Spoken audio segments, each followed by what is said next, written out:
તો આગળ વાત અમદાવાદના ગુમા વિસ્તારમાં આવેલી શરણદીપ સોસાયટી નજીક મોડી રાત્રે આશરે 2 વાગે દીપડો દેખાયો હતો હોવાની તે ઘટના સામે આવી છે।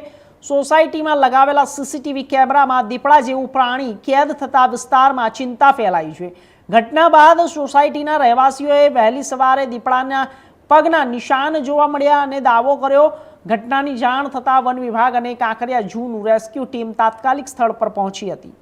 તપાસ શરૂ થતાં વન વિભાગના અધિકારીઓ પ્રવીણભાઈ માળીએ જણાવ્યું કે શૈલિયા વિસ્તારમાં નજીક આવેલી સોસાયટી સીસીટીવીમાં દીપડો જોવા મળ્યો હતો। પ્રાથમિક રીતે સામે આવ્યું છે કે જ્યારે પગના નિશાન અને સીસીટીવી ફૂટેજના આધારે દીપડાને ટ્રેક કરવાની કામગીરી ચાલી રહી છે અને આ સાથે જ જ્યારે સુરક્ષિત રીતે રેસ્ક્યુ કરવાનો પ્રયાસ હાથ ધરવામાં આવી રહ્યો છે। પ્રવીણ માળીએ સ્થાનિક રહેવાસીઓને જણાવવાની અપીલ કરી છે।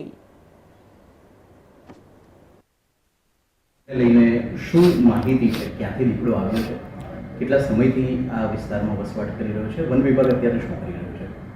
હાલ મળવા મુજબ માહિતી જે રીતે દીપડો ગોકુલગુમા વિસ્તારની અંદર સેલામાં ક્યાંક કોઈના સીસીટીવીમાં ટ્રેપ થયો છે, વન વિભાગ એના ફૂટપ્રિન્ટના આધારે ટ્રેક કરવાની કોશિશ કરી રહ્યું છે અને રેસ્ક્યુ કરવા માટેની પણ ફોરેસ્ટ ડિપાર્ટમેન્ટ લાગી ગયું છે। ટૂંક સમયમાં એ પણ પકડાઈ જશે। તમામ લોકો જે રહીશો છે એને મારી વિનંતી છે કે એને પજવણી ન થાય, હેરાન ન થાય અને જે દિશાની અંદર જવું એ જવા દેવું જોઈએ અને કોઈ નુકસાન ના થાય એવી વિનંતી પણ કરું છું। અને જેવી આપને કોઈ જાતની ક્યાંય જાણકારી મળે છે તો ફોરેસ્ટ વિભાગને આપવી, જેથી કરીને ઝડપીમાં ઝડપી એનું રેસ્ક્યુ થઈ શકે। દીપડો આવ્યો ક્યાંથી એક પ્રશ્ન, કારણ કે બોપલ ગુમા જે છે પોસ્ટ વિસ્તાર છે અને આ વિસ્તારની અંદર દીપડો આવ્યો એટલે એક સ્વાભાવિક રીતે કે લોકોની અંદર કુતૂહલતા છે કે ભાઈ દીપડો આવ્યો તો ક્યાંથી આવ્યો છે?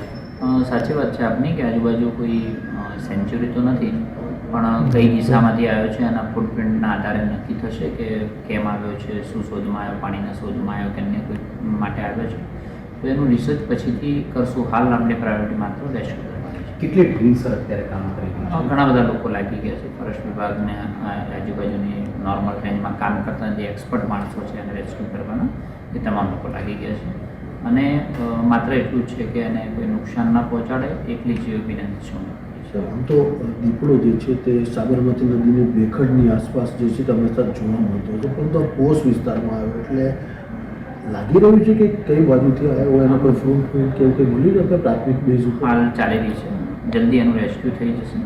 અને જનરલી દીપડો લેપડ છે, રાત્રે ચાલતું પ્રાણી વધારે છે એટલે રાતના સમયની અંદર એ આ બધો વિસ્તાર ઓળંગીને આવ્યો હશે, પણ વધુ આપણે એના ફૂટપ્રિન્ટના આધારે થઈ